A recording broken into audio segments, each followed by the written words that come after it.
नमस्कार दोस्तों, मेरा नाम है धीरेन्द्र नेगी और आप सभी का स्वागत है कॉमिक्स एनिमल के इस ब्रांड न्यू एपिसोड में। दोस्तों, आज का ये एपिसोड हम लोग अपने साक्षात्कार सेक्शन के लिए उसके लिए हम ये वीडियो शूट कर रहे हैं और आज हम कला से जुड़े हुए एक पर्सनालिटी के साथ मुखातिब हैं, उनके साथ बातचीत करेंगे। He is a young artist. आपने उनका काम हाल फिलहाल में इनफैक्ट लास्ट 1 ईयर में काफ़ी देखा होगा। आखिरी जो कि काफ़ी पॉपुलर सीरीज़ थी, राज कॉमिक्स की। उसके बाद अगर हम रिसेंट टाइम्स में बात करें तो कोड नेम अल्फ़ा और ऑपरेशन डीके। जी हाँ, आप लोग सही समझ रहे हैं, हम बात कर रहे हैं आज तादम ग्यादू जी से। तादम, वेलकम टू दिस एपिसोड और बहुत बहुत शुक्रिया हमसे जुड़ने का। Thank you so much for inviting me on your channel, Dhiren ji.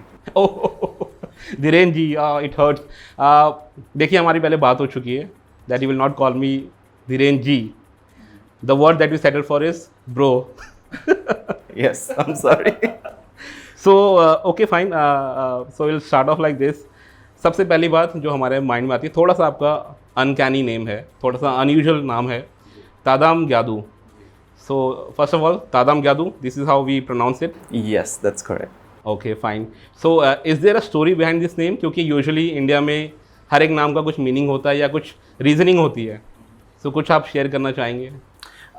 Actually, Dhiren भाई, मेरे नाम का ना बड़ा ही शायद अटपटा लगे ज़्यादातर लोगों को। जो मेरा होम स्टेट है अरुणाचल प्रदेश, वहाँ पे बहुत सारी ट्राइब्स हैं अलग अलग। तो ट्राइब्स का, हर ट्राइब का जो है अलग नेमिंग सिस्टम होता है। तो मेरी ट्राइब का नेमिंग सिस्टम ये है कि जो भी लड़का होगा उसका नाम त से आएगा और जो भी फीमेल होगी उसका नाम य से रखा जाएगा, और भले ही उनका कोई मतलब हो या ना हो। तो इसीलिए तो वैसे ही नहीं, ये रीजनिंग भी काफ़ी है। I mean, India is a diverse country और ट्रेडिशन और कल्चर हर जगह है और डिफरेंट डिफरेंट कैपेसिटी में। So it's quite perfectly, but first thing first, we need to get your name right. So guys, it's Tadam Gyadu, you just get it right, ठीक है? सो ठीक है, शुरुआत करते हैं। तो सबसे पहले let's talk about your early years, about your childhood days. How are you as a kid? आप किस जगह से बिलोंग करते हैं? How are those initial carefree childhood days were like? Dhiren भाई, सो अगर बिल्कुल एकदम बेस से शुरुआत बिल्कुल करूं, शुरुआत से। तो I grew up in this very small village. Obviously villages are small. या तो जो मेरा गांव है उसका नाम है राजनगर। वाह, Rajnagar. And I happen to Does it be ring a bell? and I happen to be a big Dhruva fan. Obviously, I mean that has to come through that name only. Yeah. तो मेरे गांव का नाम है राजनगर। तो वहीं पे मैं पला बड़ा। बहुत छोटा सा मतलब छोटी सी जगह है, एकदम पहाड़ों से घिरी हुई। जनरली जो कोई सर्कस तो नहीं था आसपास? बचपन में आते थे कभी कभार। अच्छा, Jupiter circus? I guess. Okay, sorry, please carry on. तो पहाड़ों से घिरा हुआ बहुत ही खूबसूरत सा गांव है। यूजुअली अरुणाचल में ज़्यादातर जो मतलब प्लेन एरिया बहुत मुश्किल से आपको मिलेगा। तो this is like one of the rare places where you can find plains. तो वहाँ पे मैं पला बड़ा हूँ और मतलब बचपन में यही खेलते कूदते ड्राइंग करते। So how many siblings for you? Family में कौन कौन लोग थे, अगर एक बताना चाहें आप तो?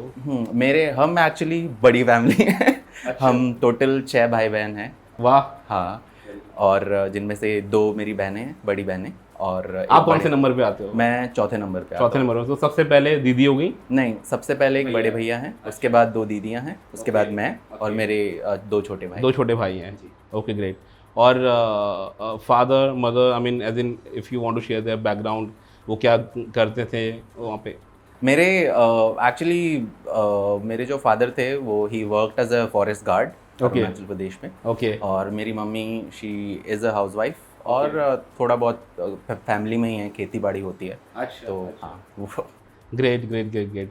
सो मतलब किस तरह के बच्चे थे आप? मतलब were you a naughty kid, और या फिर आप एक सुलझे हुए बच्चे थे, मतलब चौथे थे फैमिली में, या स्पॉइल्ड किड थे? अपने इनिशियल केयर फ्री डेज के बारे में कुछ बताइए। आई थिंक मैं बड़ा सीधा साधा सा बच्चा था। मैं बहुत वो नहीं करता था, मतलब शैतानी नहीं करता था, अपने में ही रहता था ज़्यादातर। अपने दोस्तों के साथ खेलने कूद ज़्यादातर, मतलब बाहर भी अगर जाता था तो थोड़ा बहुत खेलता था, वापस आ जाता था। और मैंने एक्चुअली, मुझे थोड़ा बहुत पढ़ने का बचपन से ही शौक था, किताबों में थोड़ा खोया रहता था, कहानियाँ सुनने का शौक था। मेरे नाना नानी के साथ मैं ज़्यादातर टाइम अपना बिताता था, तो वो लोग कहानियाँ सुनाते थे मुझे। अच्छा तो हाँ, तो वैसे ही मेरा ज़्यादा टाइम अच्छा। बीता। और ये कॉमिक्स के कीड़े ने आपको कब काटा एग्जैक्टली, मतलब किस किस फेस में आपकी लाइफ के, जो चाइल्डहुड फेस था आपका? तो एक्चुअली धीरेन भाई, मैं क्लास 3 में था और उन दिनों मैं नए दोस्तों से मिल रहा था अपने स्कूल में। हम्म। कुछ लड़के थे, उन्होंने मुझे बताया कि एक्चुअली उससे भी पहले I should give a little context. Yeah. मेरे घर में ब्लैक एंड वाइट टीवी था और उसमें बस वो डीडी नेशनल आता था। अच्छा। डीडी नेशनल में आपको पता होगा बच्चों के लिए बहुत ही कम चीज़ें आती थी। वो हम सबकी ट्रेजेडी थी। हाँ this is one thing that we all of us जी शेयर। जी। तो आई थिंक उन दिनों नया नया केबल टीवी आया था और मेरे घर में वो था नहीं। मार्केट में एक गिफ्ट शॉप था, उसके पास था, और वो दुकानदार दिन भर टीवी लगा के बैठा रहता था। तो मेरे दोस्तों ने, जो नए दोस्त बने थे मेरे, उन्होंने बताया कि मार्केट में एक शॉप है, वहाँ पे सोनपरी, शाकालाका बूम बूम ये सब चलता रहता है, चलो हम स्कूल से भाग चलते हैं और रोज़ हम देखने जाएंगे। हाँ तो हम दूसरी या तीसरी क्लास के बाद ही हम चले जाते थे, भाग जाते थे। हाँ। तो एक दिन ऐसा हुआ कि हम गए वहाँ पे, उस बंदे ने टीवी नहीं चलाया हुआ था। अच्छा। और मेरी नज़र बहुत ही इंटरेस्टिंग किताबों पे गई यू नो। got it, तो got it. हाँ, तो वो टंगी हुई कुछ कॉमिक्स थी वहाँ पे, मुझे अभी भी याद है। वहाँ माया का जादू, आई थिंक भोकाल की कॉमिक्स है या फिर भेड़िया की है, if I am not wrong. और ध्रुव की भूचाल थी, और नागराज की सोजा नागराज थी, और भोकाल की शायद सपनों की चाबी कॉमिक थी। अच्छा। 4 कॉमिक्स टंगी हुई थी वहाँ टंगी पे। हुई थी वहाँ पे। हाँ, तो वहाँ पे मेरा बहुत मन करा कि मैं खरीदूँ इनको, बट वो इतना शैतान था वो जो दुकानदार था, हम उसको खोल के भी ऐसे नहीं देख सकते थे ताकि बच्चे ना देखें। उसने टेप लगा रखी थी ऐसे अच्छा। किताब पे तो मतलब फिर वैसे ही करते करते मैं रोज़ जाता और कवर्स देख के आ जाता था। फिर एक दिन ऐसा हुआ कि मेरे एक भैया मार्केट में आ रहे थे, मैं उसी दुकान के पास था।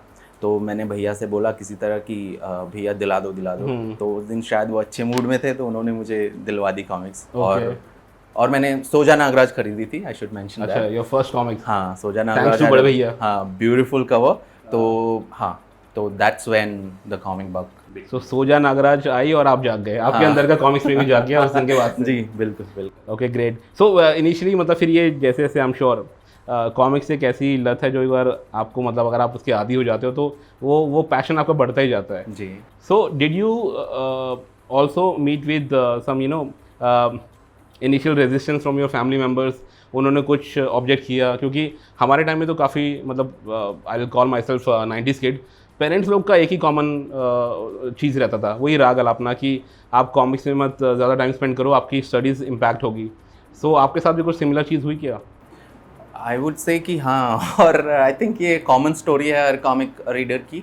बिकॉज मम्मी को लगता था या पेरेंट्स को लगता था कि ये कॉमिक पढ़ेगा, स्कूल की टेक्स्ट बुक्स नहीं पढ़ेगा, फेल हो जाएगा पढ़ाई में, क्या कर रहा है ये, कौन सी किताबें पढ़ रहा है। तो या मेरी भी बहुत बहुत कुटाई हुई थी घर पे, बहुत पिटाई हुई बहुत सारी कॉमिक्स से। मेरी मम्मी ने या तो बच्चों को बांट दी या फिर चीट फाड़ दी। तो yeah there was a lot of resistance, but मेरे लिए सेविंग ग्रेस थे मेरे दादाजी, सॉरी नाना जी। उन्होंने मतलब उनको वो इस आइडिया को सपोर्ट करते थे कि बच्चा कुछ पढ़ रहा है। राइट। हाँ, वो रीडिंग को बहुत सपोर्ट करते थे। हालांकि कॉमिक्स के लिए फुल्ली वो सपोर्टिव नहीं थे। वो चाहते थे कि मैं ज़्यादा वो नॉलेजेबल मैगजीन्स पढ़ूँ। तो अगर मैं टिंकल पढ़ता था या फिर अमर चित्र कथा पढ़ता था तो ही वाज ओके, लाइक इसी बहाने इंग्लिश तो सीख रहा है ये तो हिंदी है, यू नो, हमारे वहाँ ज़्यादा बोली भी नहीं जाती, तो इसका क्या करेगा। और English is like, you no, एक कॉमन मेंटालिटी हमारे देश में। इंग्लिश है तो बंदा थोड़ा प्रोग्रेसिव है, थोड़ा कुछ सीख रहा है, एजुकेटेड फील आता है, भले वो मतलब स्कूल ड्रॉप आउट हो। हाँ, तो वही सीन था कि he would always give me money, extra money, तो कि जाओ खरीद ले। तो उनके पैसे से मैंने कॉमिक्स खरीदी हुई हैं और मैगजीन्स खरीदी हुई, इवन सरस सलील पढ़ी हुई है। अरे वाह वाह वाह, आई थॉट कि ये चीज़ हमारे साथ ही मतलब चली गई, सरस सलील और बाकी नंदन चंपक हमारे टाइम में बहुत आती थी, बट ग्रेट। ओके, सो मतलब एट व्हाट पॉइंट मतलब आपको ऐसा लगा कि क्या इसमें इसका आर्ट वर्क बहुत अच्छा है या कुछ है, या मैं कोई करियर एक्सप्लोर कर सकता हूँ इस फील्ड में? कहाँ पे exactly at what point you started getting this feeling कि कुछ एक्सप्लोर करना चाहिए? जी, आई थिंक अगर प्रॉपरली मैंने सोचा हो करियर के बारे में as a comic book artist, तो आई थिंक मैं 9th में सीरियसली मैंने सोचना शुरू किया था, बिकॉज उससे पहले मैं एक गवर्नमेंट स्कूल में पढ़ रहा था, फिर 9th में मुझे दूसरे स्कूल में शिफ्ट किया गया, एक प्राइवेट रन स्कूल है, एंड तो वहाँ पे जाके मतलब पूरा माहौल अलग था, वहाँ का बच्चे सारे अलग थे, यू नो, इंटेलिजेंट बच्चे थे, एंड जो टीचर्स वगैरह भी थे, दे वुड ऑलवेज प्रीच कि हाँ whatever you love to do you should be working in that field. तो मुझे भी, मैंने रियलाइज़ किया कि मुझे किस में ज़्यादा मज़ा आता है। So I am like, you know, I love drawing and specially drawing comic books, तो क्यों ना मैं इसी में कुछ ट्राई करूँ। तो वहीं से आई think I seriously started thinking about it. Otherwise तो मेरे घर वाले भी जनरली, जो भी इंडियन पेरेंट्स होते हैं सबकी तरह, वो भी कहते थे कि गवर्नमेंट जॉब करियो and it should be engineer और डॉक्टर की जॉब। तो थोड़ा सेटल हो जाएगा लाइफ में। थोड़ा सेटल हो जाएगा लाइफ में। So 9th standard was the time, I mean, when you started. Also, I think I would share something very, you know, that I don't usually share. Okay. उससे भी पहले एक बहुत ही मज़ेदार सा इंसिडेंट हुआ था मेरी लाइफ में। हाँ जी बताइए। मैं क्लास 5 में था। अच्छा। And I had this friend in my village, जो मेरे साथ ही, मेरे गांव में एक ही लड़का था जो कॉमिक्स पढ़ता था। तो हम, उसकी भी घर पे पिटाई होती थी, मेरी भी घर पे पिटाई होती थी, because we read comic books. तो जबरदस्त दोस्ती थी। हाँ, और हम चाहते थे कि हम कॉमिक्स बनाएं। तब तक ये नहीं सोचा था कि this should be a career, but हम चाहते थे कि हम कॉमिक्स बनाएं। वो लड़का तो इतना ज़्यादा जुनूनी था कि मतलब उसने अपनी खुद की कॉमिक बना रखी थी क्लास 5 में ही। नहीं सॉरी, वो 6 में था, मैं 5 में था। तो हम दोनों ने एक शाम बैठ के बातें करी। वो कहता है मेरे को घर में बहुत मारता है, कॉमिक्स पढ़ता हूँ। तो मैं कहता हूँ कि मुझे भी बहुत मारता है। हम दोनों ने डिसाइड किया चलो हम भाग चलते हैं। अच्छा। This was when? Which year? Year मुझे ध्यान नहीं है। बड़ा 5th में थे। I was in class 5, so it would be somewhere around 2007 maybe 2007-8 हो सकता है। अच्छा। नहीं आ रहा मुझे। तो तब तक हम दोनों में से मतलब कोई बड़े शहर गया नहीं था। तो हम क्या सोच रहे थे कि we would go to Delhi. अच्छा। हम वहाँ पे कॉमिक्स में एड्रेस तो दिया ही होता है, बुराड़ी दिल्ली। हाँ, तो हम वहाँ चले जाएंगे। हाँ, राज कॉमिक्स के उसमें हम चले जाएंगे किसी तरह। और वहाँ पहुँच के हम संजय सर के पाँव पड़ जाएंगे कि सर हमें रख लो, आप खाना दे देना, जो भी बोलोगे हम करेंगे। कॉमिक्स फ्री में पढ़ने को मिलेगी आसपास। हाँ, बस लाइफ सेट। और थोड़ा कुछ काम तो दे ही देंगे। हाँ। तो हम दोनों चूंकि ड्राइंग करते थे, तो हमें लगा था कि कुछ ना कुछ हो जाएगा। हम भागे। मेरा फर्स्ट टाइम था जब मैं अपने होम टाउन से बाहर निकला। और उसके बाद हम पहुँचे थे असम में। मेरा असम का सबसे नियरेस्ट टाउन जो है मेरे घर से 3 घंटे की दूरी पे है। अच्छा। बस से तिनसुकिया नाम है उसका। तो हम वहाँ तक पहुँचे थे और हम भाग भी जाते। पैसे कहाँ से आए वो बस करने? मैंने मम्मी की पर्स से 200 रुपये चुराए थे। और तब एक्चुअली हम छोटे थे तो बस में हमसे पैसे नहीं लेते थे। तो तो हमने बस खाने के लिए स्कूल ड्रेस में तो नहीं भागे थे? नहीं। अच्छा। मैंने उनको कंसेशन मिलता है ना स्कूल ड्रेस में। मतलब मैंने अपनी सारी जो कॉमिक्स थी अपनी एक बैकपैक में डाली, कपड़े 2-3 डाले थे। अच्छा, प्लानिंग करके गए थे मतलब? हाँ, बिल्कुल planning. Not like spur of the moment kind of thing. Yes. अच्छा। तो वहाँ हम पहुँचे और हम भाग भी जाते, बट क्या हुआ कि जो मेरा दोस्त था वो ट्रेन स्टेशन का रास्ता भूल गया। अरे। और हम चक्कर काट के वापस खिलाड़ी। हाँ, हम बस स्टेशन पहुँचे और हमने सोचा कि ऐसे नहीं होगा, हम वापस चलते हैं। हाँ, तो हम किसी तरह वापस पहुँच गए थे। ओहो, मेरे को ये आइडिया बड़ा पसंद है। आई मीन काफ़ी यंग थे आप लोग, बट बच्चों का जैसे इमेजिनेशन होता है ना जी, आई मीन उसके हिसाब से। और मैं अगर एक एडल्ट के पॉइंट ऑफ व्यू से सोचूं कि इससे बेटर लाइफ क्या हो सकती है किसी कॉमिक्स प्रेमी के लिए, कि मतलब कॉमिक्स से ही हेवन चला जाए, आसपास कॉमिक्स हैं, कॉमिक्स बनाने वाले भी हैं, खाना पीना भी बंदोबस्त हो जाएगा, और थोड़ा सा कुछ मतलब काम वाम भी दे देंगे वो, तो जीवन इसी तरह चल पड़ेगा। हाँ, और उन दिनों कॉमिक्स में वो छपी हुई फोटोज आती थी ना लोगों की कि कॉमिक्स का बिस्तर बना के लेटे हुए हैं। हाँ। तो हम सोचते थे अरे मतलब इतनी कॉमिक्स होती हमारे पास। हाँ। काश। हाँ। लेकिन वो दिन अब जाके आया है। नहीं, चलो ग्रेट। ओके, तो फिर किस तरह से, मतलब अगर आप 9th स्टैंडर्ड में आपने बात करी, सो एक इनिशियल प्रेशर तो रहता है। हालांकि वो एक ये थॉट जो है वो आपके टीचर ने सीड कर दिया था कि आदमी को वही परस्यू करना चाहिए जिसमें उसका इंटरेस्ट है, लेकिन मतलब we are all come from the traditional families at the end of the day. तो प्रेशर बहुत रहता है सोसाइटी में कि पहले एक सिक्योर जॉब ढूंढ लो, अनकन्वेंशनल फील्ड में मत जाओ, डॉक्टर, इंजीनियर, या फिर आप कोई गवर्नमेंट जॉब देख लो।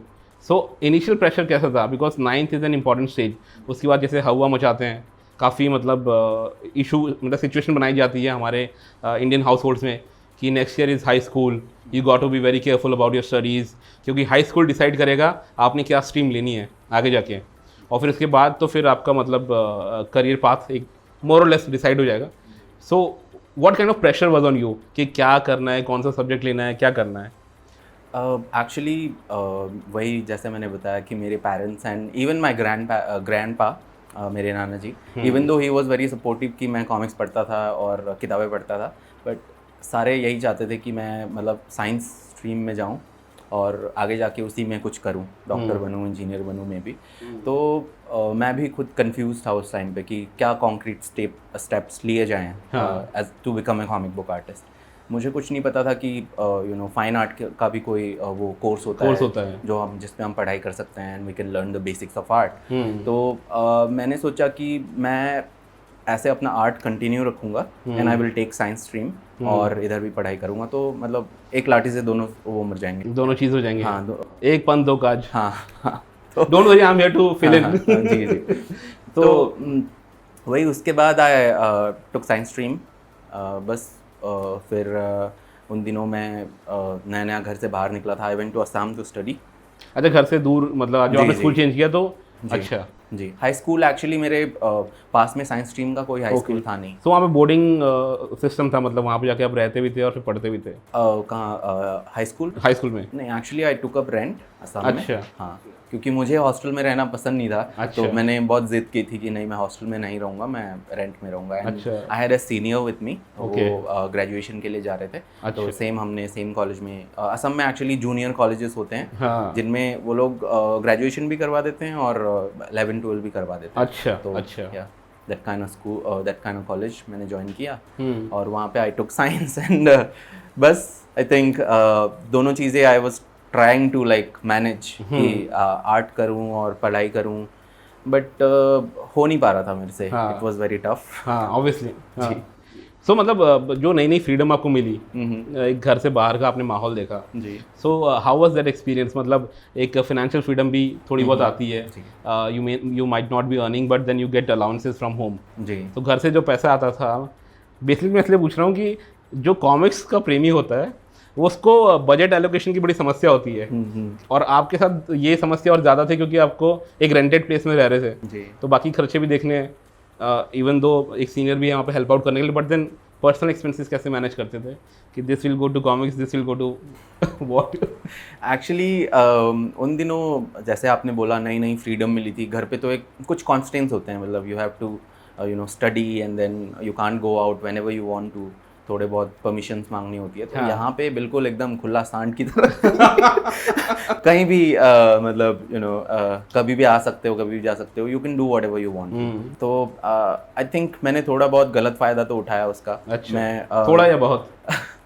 बहुत. अच्छा. ओके. बीइंग ऑनेस्ट, मतलब गलत फायदा एज इन कि इधर उधर मैंने पैसे नहीं उड़ाए. मैंने ज़्यादातर पैसे कॉमिक्स में ही उड़ाए सिर्फ. अच्छा. नहीं, वो तो इन्वेस्टमेंट है. हाँ. तो जी, I don't consider that as a waste. Ji. Okay, sorry. Yeah. तो मैं ज़्यादातर टाइम कॉमिक्स पढ़ने में और ड्राइंग करने में बिताता था. और चूंकि अब मेरे घर वाले थे नहीं तो कोई मुझे कुछ बोलता नहीं था. That senior guy who was with me, he was also like बहुत हेल्पफुल थे. एंड वो मतलब इधर उधर टांग नहीं अड़ाते थे. अच्छा. वो बोलते नहीं थे कि पढ़ाई करो या तुम्हारे घर वालों को बोल दूंगा ऐसा. अच्छा. हाँ, तो ही वाज वेरी सपोर्टिव. मैं कॉमिक्स पढ़ता था और ड्राइंग करता था और कॉलेज की पढ़ाई गई थे लेने और सफ़र कर रही थी साइमल्टेनियसली चल रही थी. तो मेरे ग्रेड्स भी बहुत एक्चुअली कम आए थे. मैं बेयरली पास हुआ था दोनों साल. अच्छा. 11 और 12. अच्छा. ओके. यहाँ पे ना ड्राइंग की बात आई. आपने किस उम्र से शुरू किया ड्रॉ करना? वो कॉमिक्स वाला तो कीड़ा आपको मतलब बचपन से लग गया था, but then at what age you started fancying yourself drawing the same characters? Try तो करा होगा आपने शुरुआत में, कब से एक्चुअली बनाना शुरू किया? ये एक्चुअली में ड्राइंग का कीड़ा मुझे कॉमिक्स से पहले काट चुका था. पहले ही? अच्छा. जी. मैं बहुत छोटा था, मुझे बिल्कुल धुंधली याद है.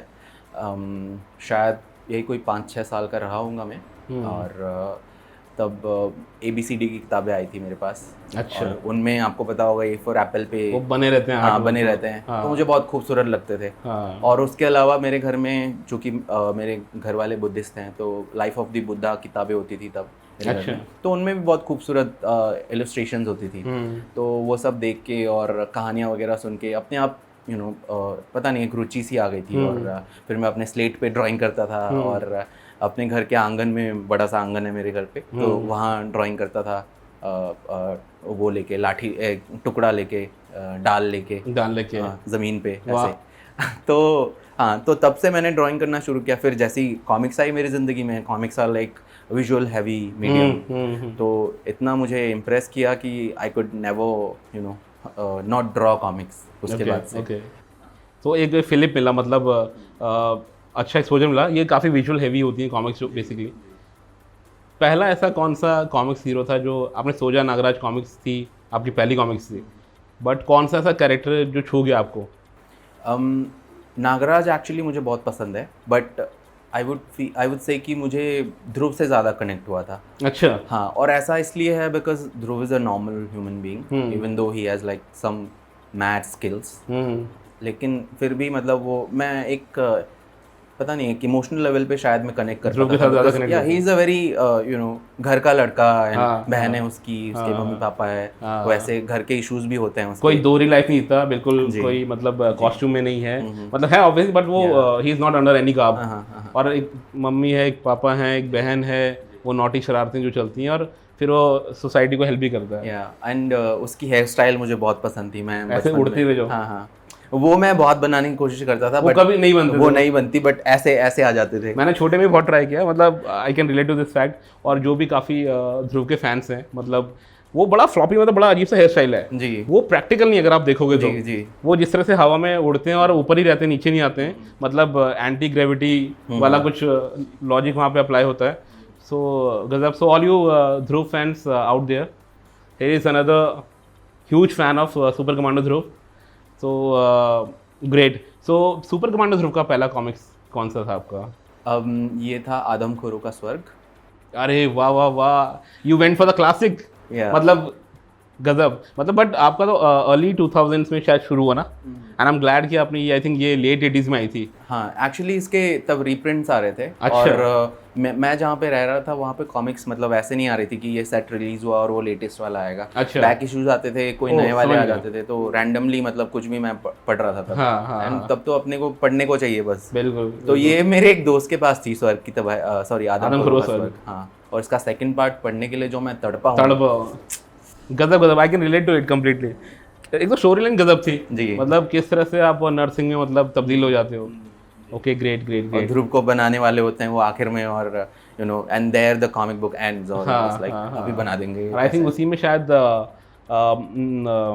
श्वेता की, ध्रुव की जो सिस्टर है, जी, एज अ फर्स्ट टाइम उसको दिखाया गया शायद चंडिका के रूप में। जी, जी, if I am not wrong, शायद वही दो कॉमिक्स थी जिसमें वो ध्रुव का पीछा करते करते आती है शायद उस जंगलों में।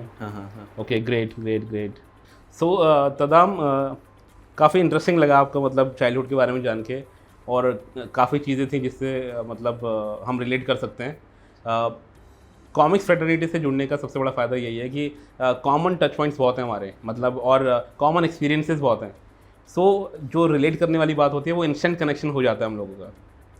सो चलिए अब अगले पड़ाव की तरफ बढ़ते हैं। तो मेरा नेक्स्ट क्वेश्चन यही होगा कि जब स्कूलिंग टाइम से आप बाहर निकले, तो प्रोफेशनली जब आपने इसको थोड़ा और सीरियसली एक्सप्लोर करने का सोचा कि एज एन आर्टिस्ट आप आगे बढ़ेंगे, सो अपना इनिशियल एक्सपीरियंस कुछ बताइए कि आप काम की तलाश में कैसे काम आना शुरू हुआ, कैसे काम मिलना शुरू हुआ, कैसे आप कॉमिक्स इंडस्ट्री के लोगों से उनके टच में आए, मिले, और फिर बात आगे बढ़ी। जी, धीरेन भाई, जैसे मैंने बताया मैं घर से बाहर निकल चुका था +2 करने अपना। तो उन्हीं दिनों पढ़ाई तो ऑलमोस्ट ज़ीरो हो रही थी मेरी, and I was drawing a lot. तो उन्हीं दिनों मैं फेसबुक में बड़ा एक्टिव हो गया था। अच्छा। सोशल मीडिया बहुत चल रहा था, एंड उन दिनों फेसबुक में बहुत सारे राज कॉमिक्स रिलेटेड ग्रुप्स थे, एंड आई थिंक ये सर्वनायक वगैरह भी उसी टाइम पे स्टार्ट हो रहे थे। तो क्या कर रहा था मैं कि बहुत सारे फैन आर्ट्स वगैरह बना रहा था एंड शेयर कर रहा था इधर उधर। फिर फैन आर्ट्स बना के संजय जी को भेज रहा था, या फिर अलग पब्लिशर्स थे। उन दिनों एक्चुअली मुझे होलिकाओं के बारे में भी पता चला था उन्हीं दिनों में, क्योंकि वो अपने पोस्ट इधर उधर शेयर करते थे तो मैं देखता था एंड ऑल दैट, तो थोड़ा उनके टच में भी आया। तो what I would do is I will just do fan arts and I will share in the groups, थोड़ा अप्रिशिएशन मिलता था एंड ऑल दैट। तो उसके बाद मेरा फर्स्ट मुझे असाइनमेंट जो मिला वो मिला था मुझे ऑरेंज रेडियस करके एक पब्लिशर आया था तब। अच्छा। हाँ, उनका प्रोमिनेंट जो प्रॉपर्टी है आई थिंक वो परशू करके एक ग्राफिक नॉवल उन्होंने निकाली थी। अच्छा, was it a local publisher या लोकल एज इन मतलब एज इन अरुणाचल की या आसाम से ही था या? नहीं, I think it was their headquarter was in Mumbai. Okay. तो वो लोग मतलब नए पब्लिशर थे, तो obviously I think they were looking for new artist as well. तो मैं उनके मतलब फ़ैन आर्ट्स वगैरह बना के शेयर करता था। तो एक बार उन्होंने एक फ़ैन आर्ट कंपटीशन रखा जिसमें मुझे सेकंड प्राइज़ मिला था।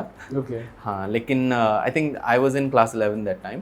तो लेकिन फिर उन्होंने बाद में मुझसे कांटेक्ट किया और बोला कि would you be interested in doing like 2 posters for us. Okay. तो यू नो अंधे को क्या चाहिए, 2 आंखें। 2 आंखें, आपको 2 पोस्टर्स मिल गए। तो वही मैंने बोला हाँ, और yeah so that turned out to be my first assignment.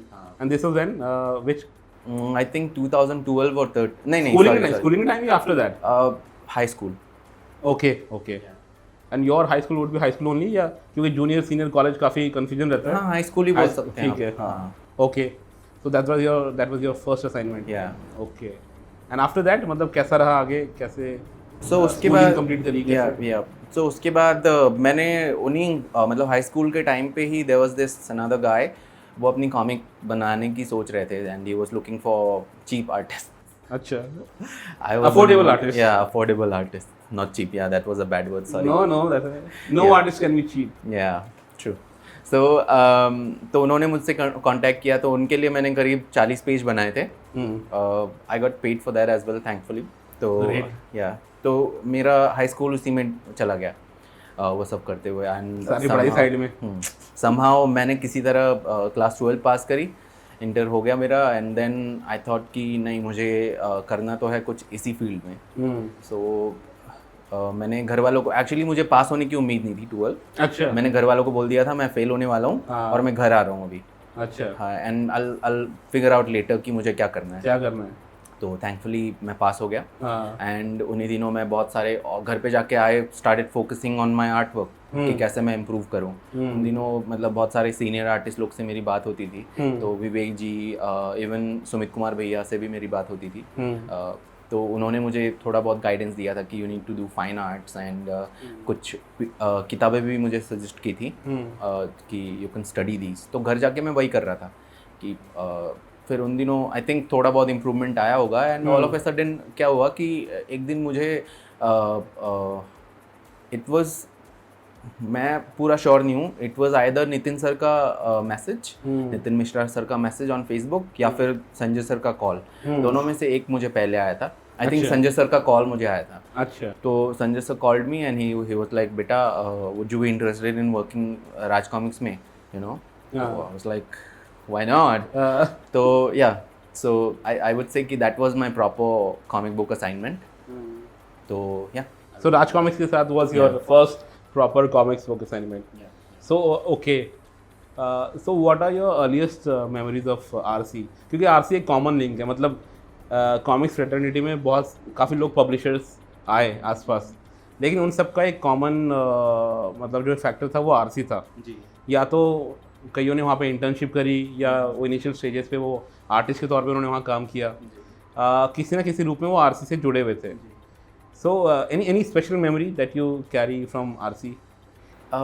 Dhiren भाई, आई वुड से कि working in Raj comics itself is a very special memory. And मैं बड़ा फ़ैन हूँ राज कॉमिक्स कैरेक्टर्स का, and I always wanted, even मैं घर से भाग रहा था राज कॉमिक्स में काम करने के लिए। सो दैट वाज लाइक खर्चा बढ़ा दिया था आपने, तो अगर हो जाता तो like I was, that itself is very special, I would say, and I got to do so many characters for them, and yeah, so that was very special. I think Tadam, जहाँ तक मुझे ऐसा इम्प्रेशन ऐसा impression है मेरा भी कि काफ़ी लोग मतलब शायद वो जानते नहीं कि आपने आरसी के लिए ऑलरेडी कुछ ड्रॉ भी किया है, because when I posted about you that I am going to interview you, so कुछ एक क्वेरीज आई थी कि आप प्लीज़ तदाम से पूछिएगा कि वो आरसी का कौन सा ऐसा कैरेक्टर है जो ड्रॉ करना चाहेंगे या किस चीज़ पे काम करना चाहेंगे। सो कॉन्ट्रेरी टू पॉपुलर परसेप्शन, आपने एक्चुअल में काम किया हुआ है आरसी के लिए जी। तो कुछ आप शेयर करना चाहेंगे कि कौन से कैरेक्टर्स आपने ड्रॉ किए, किस सीरीज़ पे आपने काम किया हुआ है? जी, तो मैंने आखिरी सीरीज़ में काम किया था राज कॉमिक्स के लिए। It was started out by the legendary artist and Dheeraj sir. तो उन्होंने शुरू के 4 पार्ट बनाए थे। उसके बाद I don't know, may be he got busy और समथिंग। उसके बाद मुझे साइन किया गया, राइट। तो मैंने उसके 2 पार्ट बनाए, 5th and 6th। The titles are अदृश्य षड्यंत्र एंड ब्रह्मांड विखंडन। ओके, हाँ, तो उसके बाद जो लास्ट के 2 पार्ट थे, फिर उसके बाद मुझे कुछ सर्कमस्टेंस की वजह से छोड़ना पड़ा। ओके, बट देन लास्ट के 2 पार्ट फिर सुशांत सर ने मतलब संभाले। Okay, okay, great. So out of those 8 titles 2 were done by him. Guys, अब दोबारा अगर आप अपनी आखिरी जो सीरीज़ है उसका चाहे कलेक्टर एडिशन या सिंगल्स खोल रहे हैं, सो एक बार क्रेडिट्स में नाम देख लीजिएगा, तदाम का नाम आपको वहीं नज़र आएगा। So he has already work for RC, so खाता खुल चुका है। फ्यूचर में क्या लिखा है वो तो हमें पता नहीं, but will see. I mean, as you know, life is ahead of you, the whole career is before you, तो वो काम भी अभी आगे चलेगा। ओके, फिर आरसी के अगर आगे हम बढ़ें तो होली काउ एंटरटेनमेंट जो पब्लिशिंग हाउस है, इसके साथ आप एक अंडर कॉन्ट्रैक्ट आप एज एन आर्टिस्ट इनके साथ काम कर रहे हैं। So how did this meeting happen, how did you get in touch with Vivek, या किस तरह से मतलब आपके इनिशियल बातचीत वगैरह हुई, and how did this thing happen, this association I would rather से? एक्चुअली बिफोर होली काओ मैं ये भी मेंशन कर दूँ कि मैंने 1-2 और पब्लिशर्स के लिए काम किया। या प्लीज़। या so right after Raj Comics I got a chance to work for Chariot Comics. उनके लिए मैंने उनकी एक कॉमिक है डैम्ड करके, उसका हाँ डैम्ड एपिलॉग सेक्शन था उसका, तो वो मैंने किया था। और उसके right after that Shamik Das Gupta ji ने कांटेक्ट किया मुझसे, and I did 2 short stories for Rakshak volume 3। Wow. हाँ, तो उसके बाद राइट आफ्टर दैट मुझसे कांटेक्ट किया युद्धवीर जी ने, जो who wanted to set up his own comic book publisher. Okay, and that turned out to be Dhansoo productions. और उनके लिए मैंने उनका पहला इशू किया था, that is Xavi origins. Okay, and then came होलिकाओ। Okay, great. सो होलिकाओ के साथ मेरा ऐसे हुआ कि जैसे मैंने बताया, I was already in touch with Vivek ji, and he is always on the lookout for artist. तो वो हमेशा ढूंढते रहते हैं कि सोशल मीडिया पे या कहीं पे उनको दिख जाए कोई यू नो नया आर्टिस्ट जो जिनको थोड़ी वो गाइड भी कर सकें और थोड़ा यू नो अगर पोटेंशियल हो तो वैसे ढूंढते हैं। तो आई think he saw something in me. तो उसके बाद क्या हुआ कि उन दिनों मैं यहाँ दिल्ली आया हुआ था। अच्छा। It was 2016। ओके। तो 2016 में ही कॉमिक कॉन था दिल्ली का, तो मैं वहाँ गया दिल्ली कॉमिक कॉन में और वहाँ पे मिला। एंड वहाँ पे उनसे मिलने के बाद लाइक इन पर्सन पहली बार मीट हुई, तो देयर ही प्रपोज्ड कि why don't you join holy cow, और अभी you know you can start working along with your studies as well, जो कि मैं पढ़ाई आर्ट की पढ़ाई करने के लिए प्लान कर रहा था। या सो या that's how. So this was before you joined college in Delhi? Yeah, no, actually right after I joined college. अच्छा, so which year you came to Delhi? 2016 February में मैं दिल्ली आया था। अच्छा, so this was after taking 1 year of break from your after your 12th? Yeah. Okay, after completing your schooling. Fine. So 2015 में मेरी 12th खत्म हुई थी, so early 2015। फिर बाकी का जो साल था मैंने ऑफ लिया, फिर Feb 2016 में I came to Delhi. Okay. And you did your graduation in fine art, bachelor in fine art. Bachelor in fine arts. Okay, great. So great. I mean, not just RC. I mean, your work so far is quite variegated. आपने अलग अलग different publishing house छोटे या बड़े आपने काम किया उनके साथ. So it is quite a great achievement if I see it from my if you see it from my angle, because you are what 25 or 26? 25 होने वाले हो. So I mean the whole life is before you, और आपने अभी तक अच्छा काम कर लिया है, ठीक ठाक भी नहीं हो बट अच्छा काम कर लिया आपने. So, okay. So, if I may ask, and if you are comfortable, you can talk about your current projects. किन किन चीज़ों पे आप अभी मतलब काम कर रहे हो? What kind of assignments are with you? और क्या प्लान है बेसिकली? एट द मोमेंट तो जो जिस प्रोजेक्ट पे मैं काम कर रहा हूँ that is Caster issue 7. Okay. That is also Caster finale, जो वॉल्यूम 1 कास्टर का ऑलरेडी निकल चुका है करीब हाँ. 2 साल पहले आई थिंक. तो उसका फिनाले रुका हुआ था, so Okay. That one I am finishing. Okay, तो ग्रेट. उसका ऑलमोस्ट 60% काम is done, 60% art work is done. Okay. And that book is releasing in July. Okay, great. So या और उसके अलावा साइड में मेरा पर्सनल काम तो चलता रहता है. I am trying to do something in concept art as well. Okay. Games and movies में थोड़ा सा मुझे इंटरेस्ट है to create new things and all. Okay. So I am trying something in that as well. तो उसके लिए I am trying to learn from online courses और अपनी खुद की प्रैक्टिस भी. हाँ, तो ये तो मतलब एक ऑनगोइंग प्रोसेस है, मतलब अपने आप को एज एन आर्टिस्ट इवॉल्व करते रहना. तो दैट्स ग्रेट. और any other projects you would like to talk about? Any other thing, anything related to comics? Any other thing is like अभी तो जो करंट प्रोजेक्ट हैं वही हैं, but other than that something a project that I hold very dear to me is codename alpha, जो अभी हाल ही में रिलीज़ हुई है. हाँ, ग्रेट. सो आई थिंक जो उसका रिसेप्शन था, लोगों ने जो पसंद की, बहुत सारे लोगों ने पसंद किया उसको. कुछ लोगों ने नहीं भी किया. Thank you. एंड हाँ, मैंने आपका रिव्यू देखा था, and I was so happy कि you liked it. Yeah, so I would like to thank all of the readers जिन्होंने भी उसको पसंद किया है. So if you just you will be continuing with the remaining parts, the other two parts of Codename Alpha. Yeah, actually उसके लिए since I'm working exclusively with Holy Cow Entertainment, so that needs to be arranged from their side. Okay. उसके लिए I don't have any say in that. Oh, okay. The call lies with them. Yeah. So they'll take a call. Okay, fine. Then we'll leave it just at that. No issue. Okay, great. तो दोस्तों हमने तादाम से अभी तक की जो बातचीत करी उसमें हमने जाना उनके चाइल्डहुड के बारे में, उनके इनिशियल डेज़ के बारे में, उनके ग्रोइंग अप ईयर्स के बारे में, किस तरह से वो बड़े, किस माहौल में कॉमिक्स से उनका कैसे सामना हुआ, और फिर उनका इंटरेस्ट किस तरह से परवान चढ़ा, और फिर उनके इनिशियल जो प्रोजेक्ट्स से, जो असाइनमेंट्स से, उनके बारे में भी हमने बात करी. और ये जाना कि ना सिर्फ होली काउ एंटरटेनमेंट बट बाकी काफ़ी और प्रोमिनेंट हाउसेस के साथ भी उन्होंने काम किया हुआ है. राज कॉमिक्स, जो काफ़ी लोगों को शायद सरप्राइजिंग लगे, उनके लिए भी इन्होंने काम किया हुआ है. आखिरी में जो 5th और जो आखिरी सीरीज़ है RC बैनर के तले जो आई थी, उसमें 5th और 6th पार्ट जो है वो उसका आर्ट वर्क तादाम ने किया हुआ था.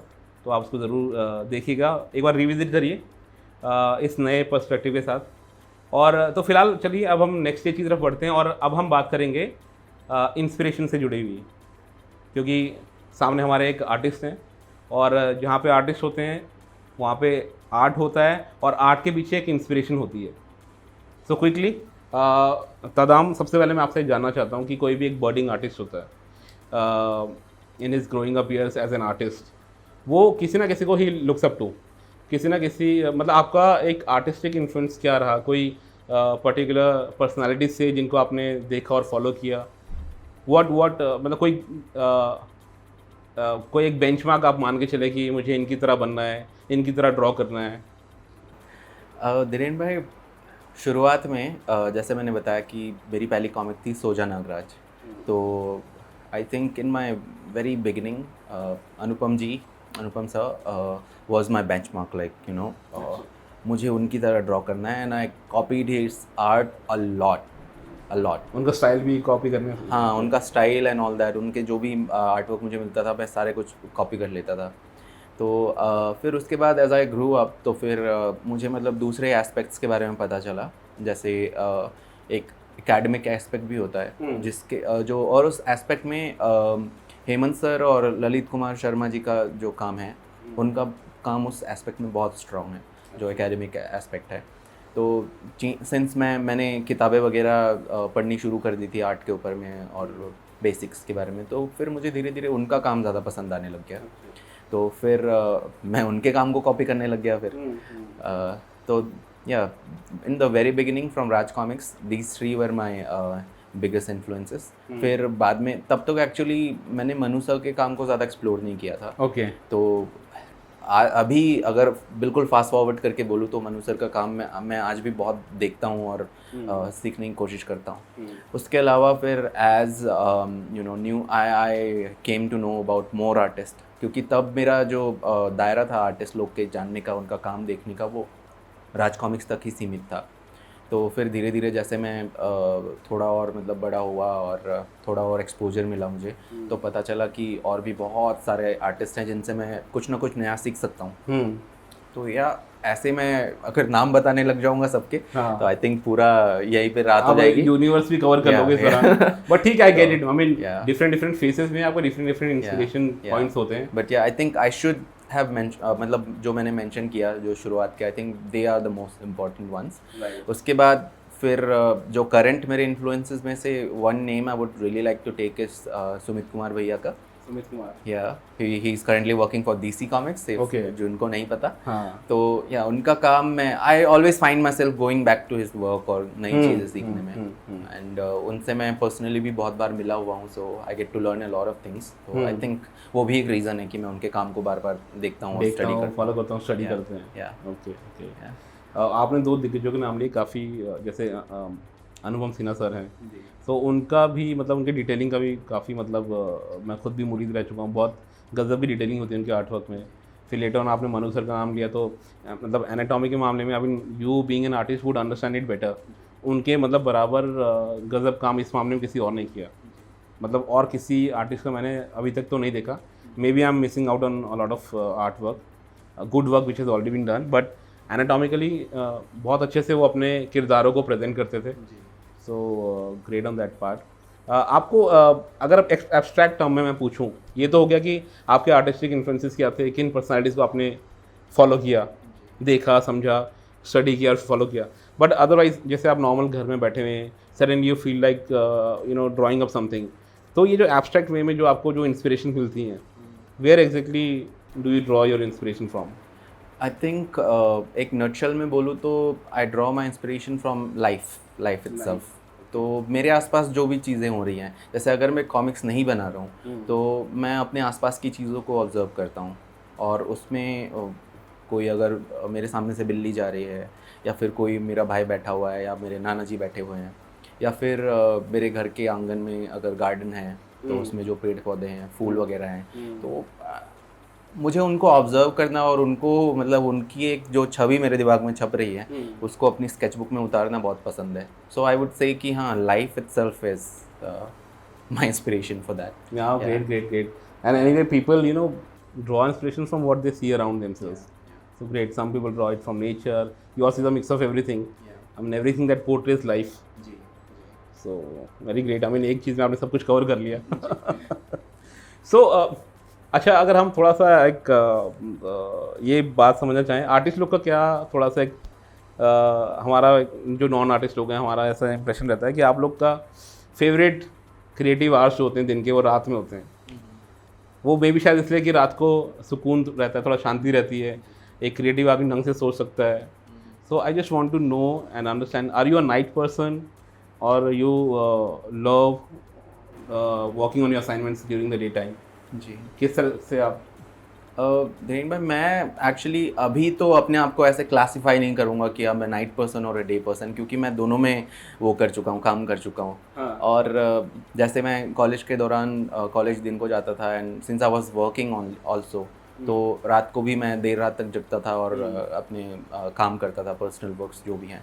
तो I really enjoyed that period, क्योंकि रात को बिल्कुल शांति होती है, 4 बजे 5 बजे के आसपास। बिल्कुल लाइट सारी ऑफ होती हैं लोगों की, में भी इक्का दुक्का जली हुई होती है। और मेरे बगल में तब मेरे रूममेट्स भी थे जो साथ में आर्टिस्ट लोग थे, तो हम साथ में बैठ के काम करते थे। There is this beautiful flow of energy जो दूसरे टाइम में शायद ही कोई फील कर सकता है। तो वो टाइम बहुत पसंद था मुझे।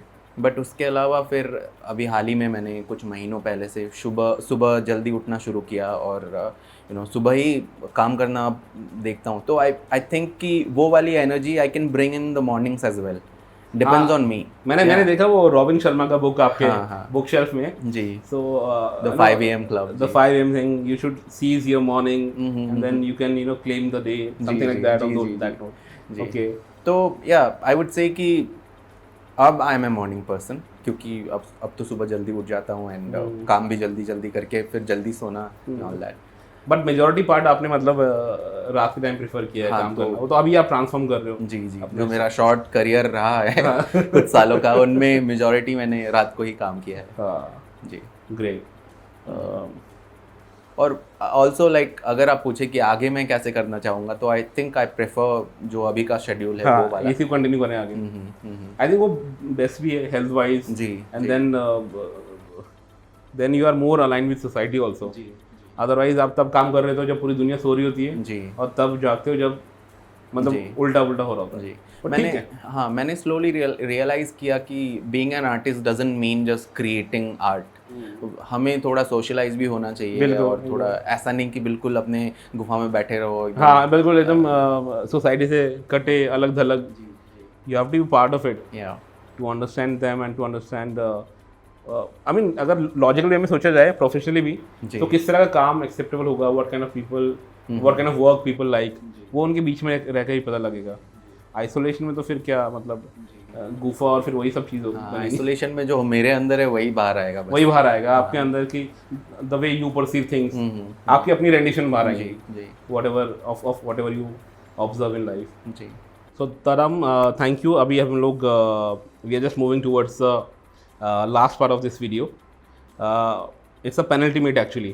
We'll still have that last part wherein we'll take in some questions from the fans.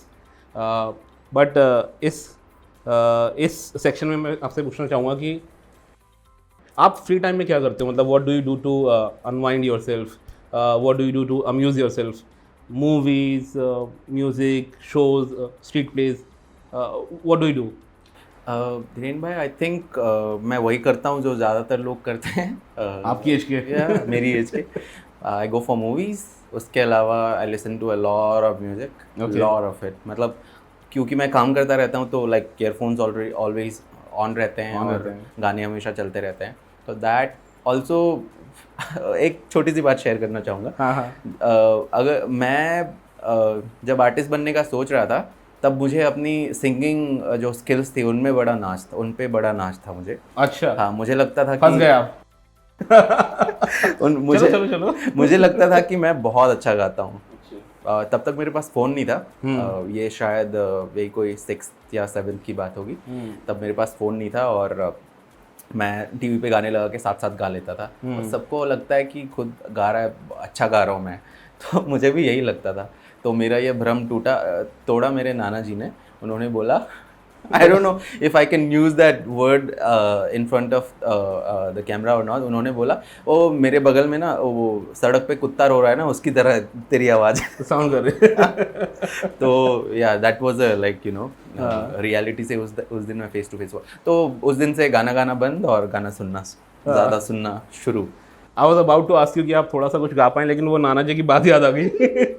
So I would refrain myself। आपके सब्सक्राइबर कम हो जाएंगे। It's a tough call। मतलब गाना सुनना भी, लेकिन at the cost of subscribers anyway। ठीक है। So movies and music mostly। उसके अलावा थोड़ा बहुत ऑडियो बुक्स, पॉडकास्ट वगैरह भी सुनता रहता हूँ। Okay। So I think that's what I do usually। As an artist, of course, I mean, success के क्या पैमाने हैं आपके लिए? मतलब what do you think is success? I mean, as an artist and as a human being, what do you reckon as success? I think एक artist के लिए, या मेरे लिए personally I would say, success का मीनिंग ये है कि आप कल से कितना बेटर हुए हो आज।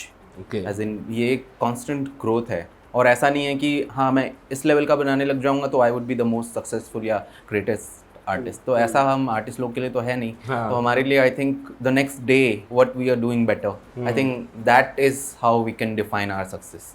कि हाँ, अगर मैं कल जो चीज़ गलती कर रहा था जिस चीज़ में, अगर वो उससे मैं आज बेटर कर रहा हूँ, तो फिर या that is a success for you. Great, very nice thought.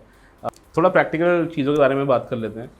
But before that I just remind me, I mean ऐसे ही माइंड में आया, तो जस्ट जो आप ये आपका आर्ट है, जो आपका पैशन है, जो ये आपको लाइफ के जो बाकी एस्पेक्ट्स हैं उसमें किसी तरीके से हेल्प करता है? आई थिंक हाँ करता है। वैसे मैं आर्ट के अलावा बहुत सारी चीज़ें तो करता नहीं हूँ, मोस्टली यही करता हूँ। बट बाकी जो चीज़ें हैं, जैसे अगर मैं कोई छोटा सा काम कर रहा हूँ या कोई असाइनमेंट है, non artistic, not related to art, मतलब मेरा कहने का मतलब ये है कि जी। मतलब in your relationship with your family members और फ्रेंड्स, और जो लाइफ के बाकी एस्पेक्ट्स हैं, it could be as simple as running a household. So उस कॉन्टेक्स्ट में पूछ रहा हूँ जी। आई थिंक हाँ करता है बिल्कुल। I would say it brings discipline and also focus. जो हाँ, क्योंकि being an artist you need to be focus ना, अपने काम पे ट्रेमेंडसली फोकस करना पड़ेगा, otherwise you can't produce good work. तो आई थिंक वो उन बाकी एस्पेक्ट में भी काम करता है। एंड ऑल्सो आई थिंक जब मैं बातें कर रहा हूँ तो दैट ऑल्सो हेल्प्स कि मैं हाँ ठीक से सुन पा रहा हूँ जो मेरे साथ बातें कर रहे हैं। अच्छा, फोकस, यू नो, फोकस या और एक्सप्रेशंस में भी काफ़ी कुछ काम हो जाता है कि मतलब whether I am expressing my self well, या अगला आदमी जो मैं एक्सप्रेस कर रहा हूँ उसको सही तरीके से समझ पा रहा है कि नहीं। जी जी जी। Okay. You have, I mean, you have great potential for a career in communications, I must say. अगर इतना सोचते हो तो so you should give it a chance. I mean, थोड़ा सा take a sabbatical from art for 2 years and then explore this thing. I mean, art is something that you can always come back. I'll get back to you on that. We'll connect after this interview. Yeah. मेरी job खतरे में है। Anyway, ठीक है। Practical बातों पे मतलब जो प्रैक्टिकल सिनेरियो है, जो हमारा एक कॉमिक्स का जो ये इकोसिस्टम है, I would say, which involves all the stake holders. तो जो ये इन्वायरमेंट है इंडिया में, जो इंडियन कॉमिक्स इंडस्ट्री है, तो आपको क्या लगता है, मतलब अगर एक बर्डिंग आर्टिस्ट के लिए does this industry offer enough growth opportunities और otherwise, I mean whatever you think of? अगर बिल्कुल फ्रैंकली बोलूँ तो फ्रैंकली बोलना, या इवन आई थिंक इसमें तो बिल्कुल फ्रैंकली बोलना ही चाहिए। तो आई वुड से कि इट्स ट्रू कि the comic industry in India is small compared to what it is in Japan और यूरोप और यूएस। लेकिन we should also keep in mind कि इट्स देयर है यहाँ पे, ऐसा नहीं है कि बिल्कुल गायब है। It's there and despite challenges it's या and despite all the challenges जो भी हुए हैं हाल ही में हमने फेस किए हैं, इट इज़ ग्रोइंग। और हम इसकी ग्रोथ इस बात से अंदाज़ा लगा सकते हैं कि हर थोड़े थोड़े टाइम के बाद में नए नए पब्लिशर्स क्रॉप आउट हो रहे हैं। जैसे अभी हाल ही में this new player came, Bullseye comics, फिर उसके बाद स्वयंभू कॉमिक्स आई। उसके अलावा I think there is another that is coming up, Radiant comics करके एक और आ रही है। तो आई थिंक जो नए प्लेयर आ रहे हैं तो कुछ तो बात होगी, देयर इज़ पोटेंशियल, तो इसीलिए वो आ रहे हैं। एंड ऑल्सो जो बडिंग आर्टिस्ट है, आई वुड से कि आप लोग मतलब इंडस्ट्री पे ज़्यादा फोकस किए बिना आप अपनी ग्रोथ पे, पर्सनल ग्रोथ पे फोकस कीजिए एज एन आर्टिस्ट। हाँ, एज एन आर्टिस्ट। और एक इंडस्ट्री कैसे बनती है, बहुत सारे इंडिविजुअल्स के मिलके बनती है। एग्जैक्टली। तो अगर हम अपने आप पे फोकस करेंगे तो अपने आप एक इंडस्ट्री फॉर्म होगी। हम वी विल लोग अपने आप ध्यान देना शुरू करेंगे या if we do good work. तो आई थिंक अगर हम एक इंडिविजुअल लेवल पे फोकस करें अच्छा होने पे, बेटरमेंट पे, तो that is a more relevant thing to do and that's the best way to go about things. अगर आप तो मतलब अगर मैं इसमें से कुछ एसेंस अगर लूँ तो ये कि doesn't matter which field you are in, doctor, engineer और एन आर्टिस्ट, अपना काम अगर आप अच्छे से करते हो, if you are good at what you do, तो then all these things, money, comfort and comfort creatures जो भी हैं, दे आर बाई प्रोडक्ट, वो तो हो ही जाएगा फिर। जी, अगर आप अच्छे हैं तो फिर people will come looking for you. मैं भी यही सोचता था कि सेम चीज़, सारे डाउट्स मेरे को भी थे कि करियर बनेगा तो क्या मैं अपने आप को सस्टेन कर पाऊँगा, या आगे चल के कैसी होगी फाइनेंशियल सिचुएशन। तो बट अभी मैं पूरे कॉन्फिडेंटली कह सकता हूँ कि या आई एम फाइन उस मामले में। तो एटलीस्ट अभी मैं I can sustain my self. या दैट्स ग्रेट थिंग। और काफ़ी लोग ऐसे भी हैं जिनसे मैं दो चार होता हूँ अपने रोज़मर्रा लाइफ में, कॉमिक्स फ्रेटर्निटी से हम जुड़े हुए हैं थ्रू डिफरेंट डिफरेंट ग्रुप्स। तो कुछ ऐसे सवाल भी आते हैं कि हमने अपने टाइम में तो we curb this desire of exploring ourselves as artist and all, but अभी now that they are well settled in their lifes, तो उनको लगता है कि बच्चों को आगे प्रमोट करने के लिए अगर उनका मन करता है आर्ट क्या बोलते हैं फाइन आर्ट्स में जाने का, सो आप क्या एक मैसेज देना चाहेंगे उन यंग बर्डिंग आर्टिस्ट को कि जो कि अपना एक करियर देख रहे हैं फाइन आर्ट्स में, कुछ एक मैसेज देना चाहेंगे आप उनको? मेरा मैसेज आई थिंक मैं 2 पार्ट्स में बांटूंगा इसको। एक तो एक लाइन है जो मैं लास्ट में बोलूँगा, जो मुझे बहुत सालों पहले मैंने पढ़ी थी और मुझे याद रहेगी, दैट आई वुड से इन द लास्ट। लेकिन उससे पहले what I would like to tell the budding artist जो अपकमिंग आर्टिस्ट हैं इज़ लाइक, अगर आप सपोज सिर्फ कॉमिक बुक पढ़ रहे हैं and you plan to become a comic book artist या फिर you plan to become an animator, तो मैं ये कहूँगा कि आप सिर्फ just because you want to be a comic book artist, don't just focus on comics. आप जो आर्ट के जो बेसिक फंडामेंटल स्किल्स हैं, जो एस्पेक्ट्स हैं, वो सारे सीखिए। जो भी है कंपोजिशन, एनाटॉमी, जो भी चीज़ें हैं वो सारी चीज़ें सीखिए। आप पहले एक जनरलिस्ट बनिए और उसके बाद आप स्पेशलाइजेशन में जाइए, उसके बाद अपने उसमें फोकस कीजिए। बिकॉज अगर आपकी फंडामेंटल्स क्लियर नहीं है तो फिर आप जिस भी स्पेशलाइजेशन में जाने की कोशिश करेंगे, बस आप एक थोड़ी स्टैग्नेशन आ जाएगी आपके अंदर में, यू नो, एक फ्रेशनेस जो होती है जो आप रेगुलरली वो कर सकते हैं, मतलब आती रहेगी आपके काम में, वो मुझे लगता है कि वो गुम हो जाती है। या and also the second part is, जो मैं लाइन बोलने वाला था, ये मुकेश सिंह सर जो हैं, जिनका काम मुझे बहुत ज़्यादा पसंद है, उनका एक इंटरव्यू था। Mukesh Singh, sorry pardon my ignorance, 18 days बनाया था उन्होंने, एंड देवी करके एक कॉमिक थी। ओके वो आर्टिस्ट हैं। आजकल तो वो कॉमिक्स में बहुत ही कम काम कर रहे हैं। हाँ. तो उनका काम मुझे बहुत ज़्यादा पसंद है। एंड एक इंटरव्यू मैंने पढ़ा था उनका, एक लाइन उन्होंने आखिर में सेम मतलब जो बडिंग आर्टिस्ट है उनके लिए बोली थी, and I felt like you no really empowered by that line. उन्होंने बोला था, whatever you are being, be the first. Okay हाँ, तो उन्होंने ऐसे बोला था, be the first and fill your name here. वो तो रिटर्न इंटरव्यू था तो ब्लैंक छोड़ दिया था। तो या so whoever you are trying to be the first. Right. Okay. Don't be just another a copy of someone else. Yeah. कुछ भी एक चीज़ हो रहा। Very good. So मेरे को आपकी ना एक बात और भी बड़ी अच्छी लगी। मैंने आपसे ऐसी मतलब हम लोगों ने पहले भी कुछ एक ओकेजन से बात करी है, तो मैंने ऐसे हमारे बीच में कुछ मजाक चल रहा था, फिर बोला कि you have to draw something for me and all. फिर बात हुई कि किस चीज़ को आप ड्रॉ करोगे। मैंने कहा थोड़ा पर्सनलाइज करके कुछ बनाना, if you can draw me nothing better, if not then if not that something else will work.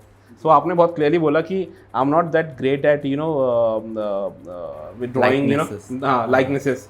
तो थोड़ा सा कुछ अगर कुछ गैप कहीं पे रह गया, and since you don't have much time eight hand, उसमें टाइम लगता है काफ़ी, सो करो। तो मुझे वो चीज़ काफ़ी अच्छी लगी कि you are very honest with that thing.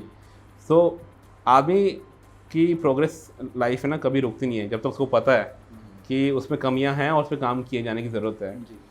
The day a person feels कि मतलब बस हो गया, मतलब मैं सर्वा हूँ, तो and I have arrived and there is no other scope for me to improve, मैं परफेक्शन की मिसाल हूँ, तो काम खत्म हो गया।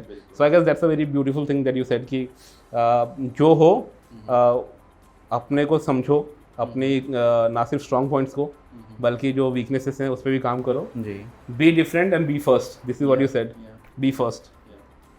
सो this is Tadam for you and this is all I could get for you from Tadam. And I am sure जिस तरह से हम लोग आगे प्रोग्रेस करेंगे, काफ़ी काम किया जाना बाकी है, तादाम का काफ़ी काम अच्छा काम अभी आना बाकी है। So there will be many more instances when we'll be talking to each other, and I just hope that those moments come quite often. So thank you Tadam for that wonderful messaging, जो इससे आपने ये be different और be first वाली बात काफ़ी click करी, काफ़ी अच्छा लगा मुझे जान के। And I think a lot of young and budding artists will get this message right and benefit from it. So with this I think we are almost on the verge of concluding this episode. So Tadam भाई, उससे पहले दो चीज़ें हमने invite किया था, when I had posted about it that I would be interviewing Tadam. So हमने कुछ questions मंगाए थे fan से. So we have shortlisted 3 questions which Tadam will be answering. And after that, we will just leave the artist Tadam alone, and he'll come up with a quick sketch for our channel, Comics Animal. What he's going to draw up will also be revealed very soon. Okay, Tadam, so let's have a look at those questions. Here we go. Hi, my name is Daljeet Singh, and I have some questions for Mr. Tadam Yadav ji. First of all, I'm a big fan of his style of art. So my first question is, I have noted it down. How long you have been drawing, and how long did it take you to develop your style? Because I believe every artist has their own unique way of, unique style of art. Second question, how to encourage a child to get into drawing and how to develop their skills? As a parent, I would love my kid to get into drawing or any art for that matter. So thank you very much for your question Dhanjeet ji. So आपका question था कि मतलब मैं कब से draw कर रहा हूँ एंड मैंने अपना स्टाइल कैसे डेवलप किया.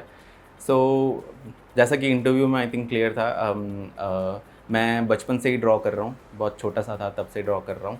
एंड स्टाइल वाला पार्ट आई वुड से कि मेरा स्टाइल मैंने कॉन्शियसली डेवलप नहीं किया. It's a result of regular drawing I would से. तो शुरुआत में तो एज आई सेड कि मैं दूसरे जो आर्टिस्ट थे मेरे जिनका काम मुझे पसंद था, I use to copy their work. फिर धीरे धीरे जब मैंने अपने से जो आर्ट की फंडामेंटल्स हैं वो सीखी, तो वॉट एवर आई सॉ वो मैं मैं कोशिश करता था कि वो पेपर पे मैं वो करूँ.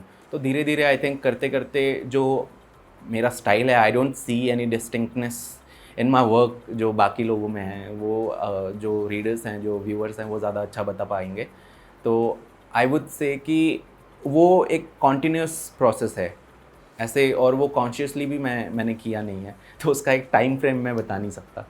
और उसके अलावा जो आपका दूसरा सवाल है कि कैसे एक बच्चे को होन करे उसकी आर्टिस्टिक स्किल्स वो करने के लिए, आगे बढ़ाने के लिए, तो आई वुड से कि आप उसको आर्ट बुक्स ला के दे सकते हैं, उसको रिवॉर्ड्स दे सकते हैं जो कि एनकरेज करेंगे उसको कि वो और ज़्यादा वो करे, ज़्यादा से ज़्यादा ड्राइंग करे. उसको आप इस बात के लिए भी प्रेरित कर सकते हैं कि मतलब वो अगर स्कूल में उसके आर्ट कंपटीशंस वगैरह हो रहे हैं तो उनमें आप उसको पार्टिसिपेट करने के लिए कह सकते हैं. और जैसे ही वो मतलब उसको अगर एनकरेजमेंट मिलेगी घर से एंड तो आई थिंक धीरे धीरे उसका रुझान उसकी ओर बढ़ता ही जाएगा. सो या that should help. Hi there, my name is Vineet Kohli and I am from Rohtak, Haryana. First of all, I would like to thank Dhirendra Negi ji from Comics Animal YouTube channel for allowing us to have this opportunity to ask a question directly to one of our favorite creators. So my question for Tadam Gaido is, which is one of your favorite characters outside of Yali Comics or Holy Cow Comics that you would like to make as a creator one day? Thank you so much for your question Vineet Kohli ji. मतलब ये बहुत ही interesting question है मेरे लिए, और at the same time tough भी है answer करना, बिकॉज इतने सारे ज़बरदस्त कैरेक्टर्स हैं. आप राज कॉमिक्स ले लो, या I am a big fan of Marvel and DC as well, तो मतलब बोलना मुश्किल है. सो मैं राज कॉमिक्स एंड चूँकि मैं होली काओ और याली को इंक्लूड नहीं कर सकता, तो I will just tell you one character each from these 3 publishers like Raj Comics, Marvel and DC. So Raj Comics से my most favorite character is Super Commando Dhruv. So I would love to draw a solo comic book of him. लेकिन वो अनुपम sir की लिखी होनी चाहिए कहानी. और उसके अलावा I would really love to draw Spider-Man from Marvel Comics. मेरा बहुत favorite character है. उसके अलावा I would really love to draw Batman in DC Comics. Hi Tadam, it's Abhijit here from Bangalore. Big fan of your work and I wish you all the best for your future endeavors. May you grow like you are doing now. So I have 2 questions for you. The first question is that as an artist, doesn't matter in which age, which one was the first superhero that you created and what were his powers? Or if you can give us any more information about it, like any inspiration or anything. And my second question is that as a struggling artist, the life must have been a bit hard for you, but were there any funny moments that you have faced during your struggling period? Abhijit, thank you so much for your question. Very interesting again, मतलब favourite अपना खुद का character, super hero character मैंने actually बहुत सारे बनाए हैं, और यूजुअली मैंने उनको नाम भी नहीं दिया था ज़्यादातर को, और ऐसे ही बना दिया था. बट एक character which I would like to mention is like, मैंने उसकी प्रॉपर बैक स्टोरी वगैरह सोच रखी थी, and I was even thinking कि किसी को मैं पिच करूं, किसी पब्लिशर को, but I was too young for that time. मैं क्लास 9 में था तब, और मैंने एक सुपर हीरो कैरेक्टर बनाया था अपना. हिज नेम वाज काल पुरुष, और प्रॉपर डिज़ाइन बनाई थी, और उसकी कॉमिक भी बना रहा था मैं. अराउंड आई थिंक 12-13 पेजेस मैंने बना रखे थे उसके अपनी स्केच बुक में ही. तो उसकी सुपर पावर्स थी, he was a super soldier kind of thing.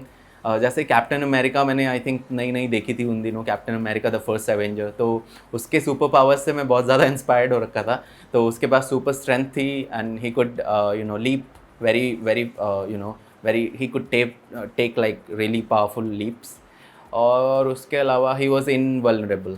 या वही उसकी सुपर पावर्स थी. And like obviously it was never published, क्योंकि मैं पिच करने का सोच रहा था, and I was too young to pitch it to anyone. मेरे कोई पब्लिशर से भी कोई ऐसे कनेक्शंस थे नहीं.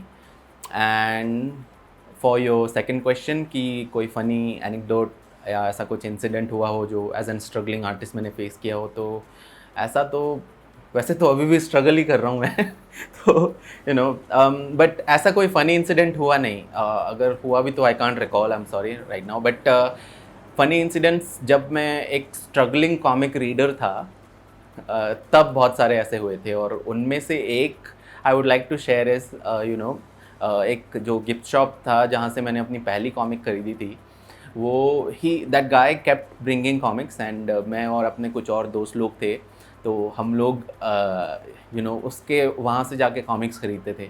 बट इतने ज़्यादा पैसे तो होते नहीं थे कि हम लोग उसकी सारी कॉमिक्स ख़रीद ले या बहुत ज़्यादा कॉमिक्स ख़रीद ले. तो मेरे 2 दोस्त थे, वो लोग बड़े थोड़े शातिर टाइप के थे एकदम.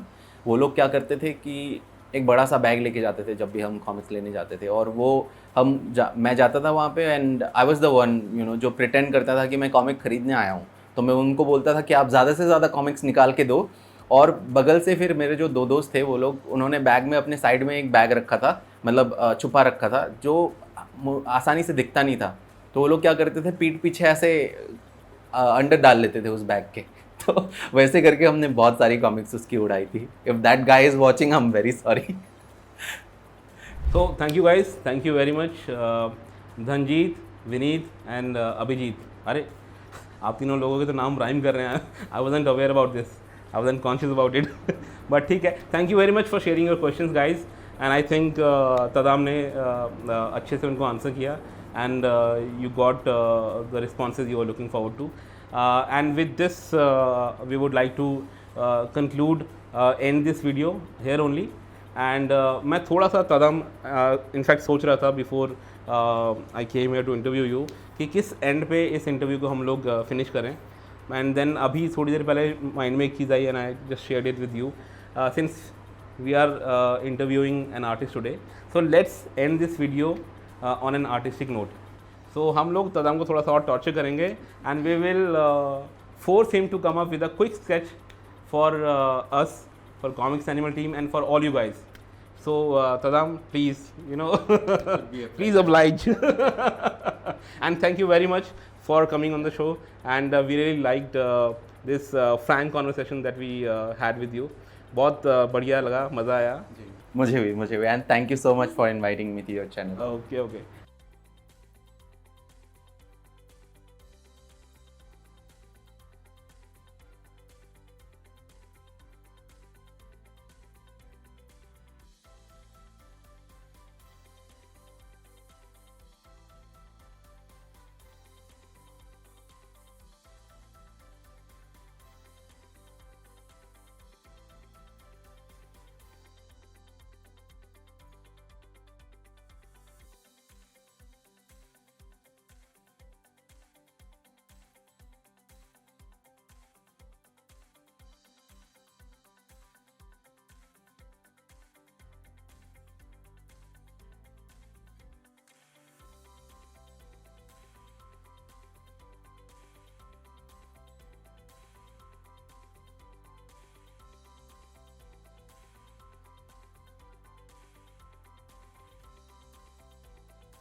सो okay guys, so I think with this we would like to wrap up things here, और आज का एपिसोड हम यहीं फिनिश करेंगे।